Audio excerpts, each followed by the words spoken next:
6,77, la misura stabilita a Barcellona nel 91, che rappresenta anche il limite italiano per Valentina Okeddu,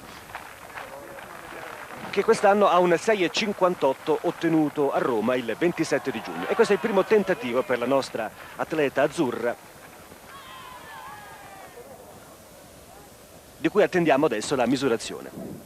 Il vento intanto soffia a favore dell'atleta oltre il limite consentito, 3,8, dunque un vento che non consentirà l'omologazione delle prestazioni stabilite per il momento sulla pedana del Sestriere. 6,73 per la Okeddu, che dunque si migliora vistosamente rispetto al 6,58 di il quarto salto per l'atleta azzurra di origine sarda, che al momento è in terza posizione. Al comando c'è sempre la Drexler, 6,99 ottenuto al primo tentativo, poi 2 nulli per la tedesca, secondo posto per la Titke, 6,95, e dunque poi la nostra Valentina Okeddu. Il salto dell'atleta azzurra, lo avete visto, il vento soffiava a favore a 2,8 metri, salto valido. Attendiamo dunque la misurazione per l'atleta azzurra, che occupa la terza posizione in classifica.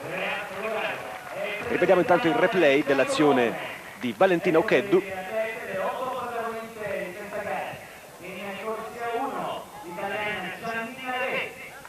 che è primatista italiana, lo ricordiamo, con la misura di 6,77 ottenuta a Barcellona nel 91. 6,72 per la nostra atleta, che non migliora